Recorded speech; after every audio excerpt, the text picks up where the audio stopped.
은혜의 사닥다리라는 제목으로 같이 말씀을 나누겠습니다.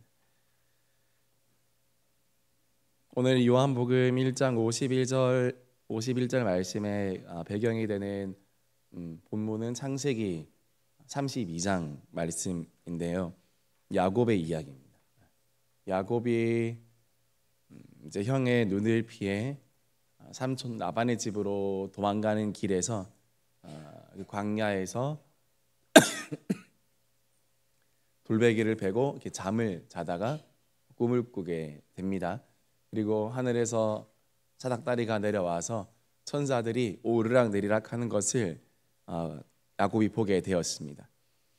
하나님의 사자가 이 사닥다리를 오르락 내리락 하면서 아마 야곱의 어려운 그런 사정과 상황들을 하나님 앞에 가서 아뢰었을 것이고, 또한 야곱은 하나님의 뜨거운 사랑을 느꼈을 것입니다.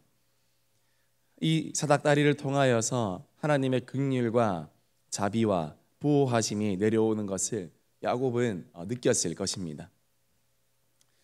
야곱이 베델에서 환상으로 본 이 사닥다리, 이 다리는 은혜 없이 하늘로 갈 자가 없고, 또 하나님께로부터 사랑과 축복을 받을 사람이 없다라는 그런 뜻입니다. 야곱은 열심히 많은 사람이었지만 누구보다 하나님의 은혜가 필요한 사람이었습니다. 야곱이 본 이 사닥다리는 오늘 우리와 하나님을 이어주는 예수 그리스도의 십자가를 의미할 수도 있습니다. 신약 시대에는 하늘 문을 열고 예수 그리스도를 보내심으로 하늘에서 은혜의 사닥다리가 내려온 것입니다. 우리는 그 예수님과 그 십자가를 통하여서 하늘로 오를 수 있게 됩니다. 우리는 교회에 올 때마다 이 은혜의 사닥다리를 발견해야 됩니다. 이 다리를 통하여서 하늘나라로 우리는 가야 합니다. 예수 그리스도의 십자가인 이 은혜의 사닥다리는 오늘 우리와 하나님을 이어주는 유일한 길이요 진리요 생명인 것입니다. 이 은혜의 사닥다리를 잘 붙잡고 갈 수 있기를 주님의 이름으로 축복합니다. 이 다리는 어떤 길일까요? 첫 번째로 이 사닥다리는 위로 보고 가는 길이라는 사실입니다. 우리가 사닥다리를 올라갈 때 반드시 위만 바라보고 올라가야 합니다. 아래를 보면 현기증이 나서 오를 수가 없습니다. 우리가 신앙생활할 때 마찬가지입니다. 뒤를 돌아보거나 아래도 보지 말아야 하는 것입니다. 예수님도 말씀하시기를 손에 쟁기를 잡고 뒤를 돌아보는 자는 하나님 나라에 합당하지 아니하다라고 말씀하셨습니다. 어떤 강물이 거세게 흘러가는 곳에 외나무 다리가 하나 있었습니다. 거기에는 이렇게 쓰여져 있었다고 합니다. 누구든지 이 다리를 지나오는 사람은 강물을 바라보지 말고 멀리 하늘 위를 보고 오라. 그렇지 않으려면 이 다리를 건너오지 마라. 그런데 어떤 사람은 이 주의 경고를 무시하고 다리를 건너오다가 그만 물속에 빠져 죽게 되었다라는 것입니다. 베드로가 물 위를 걷다가 왜 바다에 빠지게 되었습니까? 일렁이는 물결을 보고 그렇게 된 것입니다. 예수님을 향해 눈을 고정하면서 나아가야 하는데 주변 환경을 바라보고 또 파도가 치는 것을 바라보게 되니까 물에 빠지게 된 것입니다. 우리의 신앙생활은 무엇입니까? 항상 위를 올려다 보는 생활입니다. 항상 저 높은 곳을 바라보는 삶이 우리의 신앙생활인 것입니다. 찬송가 491장 저 높은 곳을 향하여 라는 찬양도 있지 않습니까? 저 높은 곳을 향하여 날마다 나아갑니다. 내 뜻과 정성 모아서 날마다 기도합니다. 내 주여 내 맘 붙드사 그곳에 있게 하소서. 그곳은 빛과 사랑이 언제나 넘치옵니다. 저 높은 곳을 향하여 나아가고자 하는 이 찬송 가사의 의미가 우리에게 와닿습니다. 그곳은 빛이 있는 곳이고 사랑이 있는 것이고 내 주님이 계신 곳입니다. 사실 1절뿐만 아니라 2절, 3절, 4절, 5절 가사도 다 저 높은 곳을 향하여 저기 주님 계신 곳으로 날마다 내가 올라가길 원한다고 결단하는 그런 찬송 가사입니다. 여러분, 옆이 막혀 있습니까? 또 뒤돌아보아도 소용이 없습니까? 그러나 위를 바라보기를 소망합니다. 위는 항상 열려 있습니다. 위로 가면 소망이 있고, 위로 가면 자유가 있고, 위로 가면 천국이 있다라는 사실입니다. 우리 골로새서 3장 2절 우리 같이 읽겠습니다. 시작. 위의 것을 생각하고 땅의 것을 생각하지 말라. 위의 것을 생각하고 땅의 것을 생각하지 말라. 영어로 보면 너의 마음을 높은 곳에 두어라 이렇게 이야기하고 있습니다. 너의 마음을 높은 곳에 두어서 내려오지 말게 하라, 그 뜻입니다. 이 세상은 자꾸 우리의 시선을 옆과 아래로 돌리게 합니다. 자꾸 옆을 보게 하고 뒤를 보게 하고 아래를 보게 합니다. 그래서 은혜의 사닥다리를 올려다보지 못하게 하는 것입니다. 우리가 가야 할 길이 저만치 있음에도 불구하고 과거를 향한 후회와 또 옆을 향한 불신으로 올라가지 못하게 만든다라는 것입니다. 그러나 어떠한 환경 가운데서도 우리가 위를 바라볼 수 있다면, 위를 바라볼 수 있는 여유와 넉넉함과 우리의 믿음이 있다면 그것이 우리를 살게 하고 돌파구가 된다라는 것입니다. 요한복음 3장 31절 말씀도 우리 같이 읽겠습니다. 시작. 위로부터 오시는 이는 만물 위에 계시고 땅에서 난 이는 땅에 속하여 땅에 속한 것을 말하느니라. 하늘로부터 오시는 이는 만물 위에 계시나니. 위로부터 오시는 이라고 분명히 이야기하고 있습니다. 아래에서 올라옵니까? 옆에서 오십니까? 위에서 오십니다. 위는 우리 인간의 한계와는 전혀 상관이 없는 것을 바로 위라고 이야기합니다. 나의 능력과 나의 한계와 나의 상황과 전혀 상관없으신 그분은 바로 위로부터 오시는 분입니다. 땅에서 난 이는 땅에 속하여 땅에 속한 것을 말하지만 하늘로부터 오시는 이는 만물 위에 계시고 그분이 우리 하나님이 되신다고 이야기하는 것입니다. 야고보서 1장 17절 말씀도 같이 읽겠습니다. 시작.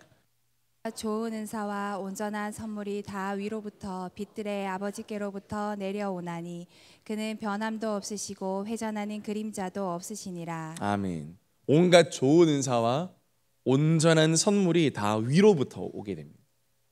여러분, 선물을 받기를 원하십니까? 위에 계신 하나님께 간구하기를 소망합니다. 위에 계신 아버지께 기도하기를 소망합니다. 그러면 위로부터 빛들의 아버지께로부터 모든 좋은 것이 내려온다라는 겁니다. 요즘 큐티에 나오는 야곱의 아들 요셉을 여러분 보십시오. 그는 옆을 본 사람이 아니라 위를 본 사람이었습니다.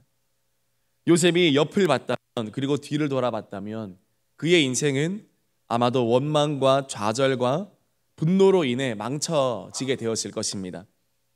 형들이 나를 팔았고 아버지가 나를 방치했고 다 그 사람들 때문에, 우리 가족들 때문에 내 인생이 꼬이게 되었다고 그가 옆을 보면서 뒤를 보면서 또 아래를 보면서 살았을 때 원망했을 것입니다. 그러나 요셉이 잘한 것이 있습니다. 요셉은 옆을 보지 않았습니다.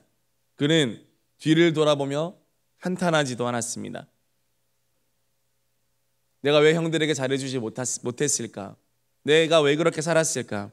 그런 자책도 그는 하지 않았습니다.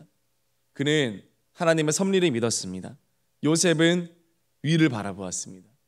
그가 종살이를 할 때에도, 그가 감옥에 갇혀 있을 때에도, 그가 총리가 되었을 때에도 요셉은 항상 살아계신 하나님을 보았습니다. 그가 위를 바라보았습니다. 그럴 때 모든 것이 해결되었습니다.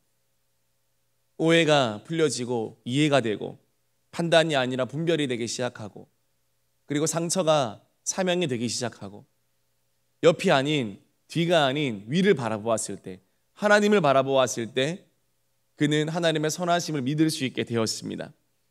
그것이 위를 향해 가는 여정의 사람의 인생인 것입니다. 저와 여러분 어떤 어려움과 힘겨운 상황이 있다 할지라도 끝까지 저 위로 올라갈 수 있기를 주님의 이름으로 축복합니다. 위에 계신 하나님을 향해 나아갈 수 있기를 주님의 이름으로 축복합니다. 하나님께서부터 오는 모든 좋은 것들을 받게 될 줄 믿습니다. 두 번째로 이 사닥다리는 좁고 험한 길입니다. 이 길은 평탄한 길이 아니라 좁고 험한 길입니다. 야곱이 광야에서 돌베개를 베고 잠을 잤을 때 사닥다리가 내려와서 천사들이 오르락 내리락 하는 것을 보았다라고 이야기하고 있습니다. 그 후에 야곱의 삶이 어떠하게 진행되었습니까? 많이 고생했습니다. 순탄치 않았습니다. 그는 험난하고 험악한 삶의 여정을 지나가야 했습니다. 삼촌의 집에서 일을 하면서 많은 수모와 순환과 또 고통을 겪어야만 했습니다. 마지막에는 끝내는 하나님과 씨름하는 장면이 나옵니다. 창세기 32장에서 보면요, 야곱이 라반의 집에서 이제는 일을 다 끝내고 모든 것을 정리하고 이제는 야반도주를 하게 됩니다. 20년 동안 일했지만 떳떳하지 못하게 도망 나오는 그의 모습을 보십시오. 은혜 없이 내 열심과 의지로만 살아가는 인생의 결말이 그러하다라는 것입니다. 그럴 때 하나님께서 야곱에게 하나님과 씨름할 수 있는 기회를 주십니다. 야곱은 그 기회를 놓치지 않고 붙잡습니다. 우리 창세기 32장 24절에서 25절 말씀 같이 읽겠습니다. 시작. 야곱은 홀로 남았더니 어떤 사람이 날이 새도록 야곱과 씨름하다가 자기가 야곱을 이기지 못함을 보고 그가 야곱의 허벅지 관절을 치매 야곱의 허벅지 관절이 그 사람과 씨름할 때 어긋났더라. 야곱이 인생의 후반에서 해도 자신의 힘으로 되지 않을 때 그는 하나님을 대면했습니다. 그는 하나님을 독대한 것입니다. 삼촌 라반의 집에서 일을 해서 이제는 가족도 생겼고요, 아내도 있고 자녀도 있고 종들이 있고 수많은 가축대와 재산이 2대, 3대나 늘어났지만 야곱은 여전히 혼자였습니다. 하나님께서는 야곱을 혼자서 부르셨습니다. 야복강 나루터에서 처절하게 혼자서 하나님을 대면하고 직면하게 하셨습니다. 야곱은 환도뼈가 어긋날 정도로 강렬하게 하나님을 만나는 경험을 하게 되었습니다. 외롭고 힘든 싸움이었습니다. 아내도 없었고 자녀도 없었고 자기 재산도 다 물 건너가 있었습니다. 그러나 야곱은 철저하게 외로이 주님과 씨름하였지만 그러나 그것이 야곱에게는 축복이 되었다라는 것입니다. 밤새도록 홀로 외로워하는 씨름은 힘들고 아팠지만 그것이 축복이 되었습니다. 하나님은요, 우리가 하나님 앞에 결국 혼자 서게 하시는 분입니다. 우리가 가족이 있고 자녀가 있고 내가 내 삶 가운데 이루어 놓은 것들이 많이 있지만 그러나 정말 인생의 중요한 순간에 하나님은 나를 하나님 앞으로 홀로 부르시고 그리고 홀로 하나님을 대면하게 하신다라는 사실입니다. 그때 하나님을 홀로 대면하지 못하면 우리의 인생 또 그 인생은 계속해서 나의 열심과 의지로 인해 고생과 그리고 넘어짐 뿐이라는 것입니다. 하나님이 나를 홀로 부르실 때 우리는 홀로 나아가야 합니다. 그것이 은혜의 길입니다.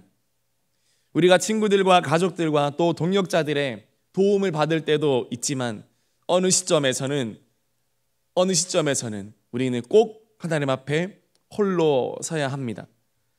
그 자리가 야곱에게는 야복강이었고 또 모세에게는 광야이고 시내산이었고 다윗에게도 그 자리는 사울에게 쫓기는 광야였습니다. 우리들의 삶의 여러 자리의 문제에서 하나님을 독대해야 하는 순간에 누구도 같이 가줄 수 없는 그 좁고 험한 길을 우리는 가야 합니다. 사명이라는 찬양에 이런 가사가 있지 않습니까? 주님이 홀로 가신 그 길 나도 따라가오. 모든 물과 피를 흘리신 그 길을 나도 가오. 사랑하는 성도님들, 예수님도 항상 무리들과 함께 계셨고 제자들과 함께 있었지만 그분은 늘 하나님을 홀로 독대하셨습니다. 십자가의 길 결국 또 홀로 가셨습니다. 십자가의 걸음 홀로 가셨습니다. 혼자서 십자가를 지켰고 혼자서 십자가를 지셨고 혼자서 그 험한 십자가에 올라가셨습니다. 십자가는 2인분이 아니라 1인분짜리예요. 1인용짜리예요. 2명이, 3명이, 4명이, 10명이 함께 매달릴 수 없는 곳이 십자가입니다. 십자가는 혼자서 매달릴 수 있는 곳입니다. 우리 예수님은 그 십자가에 홀로 가셨습니다. 우리 신앙생활의 본질을 그 십자가가 보여주는 것입니다. 처음에 주님의 사랑으로 부름받았지만 그러나 가면 갈수록 주님의 사명의 십자가를 지고 결국 내가 진 그 십자가 위에 들어 눕는 것이 우리의 신앙생활이어야 한다는 것을 예수님은 아주 본보기로 우리에게 보여주셨습니다. 우리가 은혜의 사닥다리를 올라가는 우리의 신앙 여정에서 누군가는 올라가다가 떨어지기도 합니다. 누군가는 발을 헛디뎌 저 아래로 굴러 내려가기도 합니다. 누구는 포기하고 스스로 그 은혜의 사닥다리를 내려가기도 합니다. 여러분, 그렇다고 포기하고 내려가시겠습니까? 그래도 어떻게 해야 될까요? 우리는 은혜의 사닥다리, 이 십자가에 우리는 다리를 건너서 계속 우리는 올라가야 합니다. 좁고 험난한 길이라 할지라도 우리가 가야 할 길인 줄 믿습니다. 끝까지 올라가면 영광의 면류관이 있고 승리가 있고 하나님께서 주시는 상급이 있는 줄 믿습니다. 마지막 세 번째로 이 은혜의 사닥다리는 한 걸음씩 가는 길입니다. 이 다리를 올라가려면 뛰어 오르거나 두 발로 점프를 하거나 그렇게 할 수 없습니다. 이 사닥다리는 한 발 한 발 걸어 올라가야 합니다. 우리의 신앙생활인 것입니다. 한 번의 은혜를 다 받는 것이 아닙니다. 1년치, 10년치 은혜를 몰아서 받는 것이 아닙니다. 매일매일 한 걸음씩 가는 길인 것입니다. 천리길도 몇 걸음부터입니까? 천리길도 한 걸음부터 가는 것입니다. 우리는 한 걸음 걷듯 한 걸음씩 기도해야 되고 한 걸음씩 순종해야 하고 한 걸음씩 헌신하고 한 걸음씩 순종하면서 우린 나아가야 됩니다. 아무리 은혜를 많이 받았다 할지라도 내가 한 주일 교회를 빠지면요 믿음이 병들기 시작하고 2주일 교회를 빠지고 교회를 나오지 않으면 기도의 자리를 지키지 않으면 생각이 세상 생각으로 세상 가치관으로 바뀌어지고요 3주, 4주 기도의 자리 내가 또 예배의 자리를 놓치면 하나님이 살아 계시는가? 그런 의문을 가지는 존재가 바로 우리 인간입니다. 어떤 할머니가 꿈을 꾸었습니다. 여러 개의 사닥다리가 사람들 앞에 각각 놓여 있었습니다. 자기 옆에 있는 김 집사의 사닥다리는 온전하여서 한 발 한 발 잘 올라가더라는 겁니다. 그런데 자기 것은 중간중간이 떨어져서 그 다리를 올라가기가 힘이 들더라는 것입니다. 천사에게 물었습니다. 왜 내 이 사다리는 이렇게 생겼느냐고, 왜 중간중간 그 살이 빠져 있느냐고. 그럴 때 천사가 이 할머니에게 말합니다. 주일날 결석할 때마다 그 다리가 빠졌다, 그 살이 빠졌다고 그렇게 이야기합니다. 중간쯤 오르고 보니 디디고 서야 할 그 다리가 4개나 빠져서 도저히 올라갈 수 없는 사다리라는 것입니다. 그래서 떨어져 죽는구나 하고 힘을 쓰다가 깨어보니 꿈이었습니다. 잠자리에서 일어나 하나님께서 내가 주일 범한 것, 기도의 자리를 범한 것, 예배의 자리를 범한 것, 내 마음대로 그렇게 범한 것을 이 할머니가 크게 회개했다는 것입니다. 한국인 최초로 에베레스트 산을 등반한 고상돈 씨는 기자가 물었을 때, 기자가 어떻게 높고 험한 산을 등정할 수 있었습니까? 라고 물었을 때 그의 대답은 간단했습니다. 한 걸음씩 걸어서 올라갔습니다. 한 걸음씩 내가 올라가서 에베레스트 산을 내가 정복할 수 있었습니다. 라고 그렇게 그는 이야기했습니다. 한 번에 간 것이 아니죠. 한 번에 그 높은 산을 등반할 수 없습니다. 한 번은 중간까지 갔다가 내려오고, 또 중간까지 갔다가 내려오고, 또 중간까지 갔다가 내려오고, 그런 과정을 수없이 반복합니다. 그리고 정상 바로 앞에서 다시 내려오고, 정상 바로 앞에까지 갔다가 다시 내려오고. 무리하면 죽는 것입니다. 무리하면 사고가 나는 것입니다. 한 번에 이루려고 하면 사고가 일어납니다. 그러나 그 목표를 놓지 않고 계속 매일매일 1년, 2년, 3년, 4년 내가 그 목표를 두고 도전했을 때 결국 정상을 밟게 된다라는 것입니다. 한 걸음씩 한 걸음씩 우리는 주님이 가르치신 길을 따라가야 한다는 것입니다. 우리는 큰 나무를 보면서 여러분 이렇게 생각하죠. 어떻게 이렇게 크고 나무가 어떻게 이렇게 높을까? 그러나 그 거목도요, 처음에는 작은 씨앗에서 시작했습니다. 처음에는 작은 순에서 시작을 했고, 처음에는 그 거목도 작은 새싹에서 시작했습니다. 그 거목도 어린 나무였던 때가 있습니다. 가지가 부들부들하고 또 그 가지가 아주 여렸던 시절이 있었습니다. 그러나 하루하루 성장하고 자라가기를 멈추지 않았을 때 그 작은 나무는, 어린 나무는 큰 거목이 되어서 많은 그늘을 주는, 또 많은 새들이 와서 쉬어가는 그런 나무가 되었다라는 것입니다. 언제요? 성장하기를 멈추지 않았을 때, 자라가기를 멈추지 않았을 때 하나님께서 그것을 자라게 하십니다.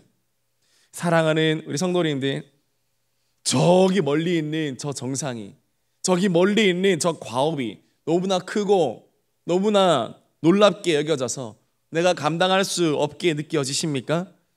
내가 저기 멀리 있는 저 사명이 너무나 크고 화려해서 나 같은 사람은 감당할 수 없도록 느껴지십니까? 절대 그렇지 않습니다. 오늘 하루 내가 한 걸음 주님께 순종하고, 오늘 하루 한 걸음 내가 성장하면, 시간이 지나면 반드시 나는 그 자리에 서 있게 되고, 반드시 또 그 사명을 감당하게 되는 하나님의 위대한 사람으로 서게 될 줄을 믿으시기를 바랍니다. 지금의 모습이 어떠하든지 우리가 예수님의 분량까지 자라가기를 멈추지 않는다면 우리도 어느새 예수의 사람으로 변화되어 있을 줄 믿으시기를 바랍니다. 그렇게 살아갈 수 있기를 주님의 이름으로 축복합니다. 같이 기도하겠습니다.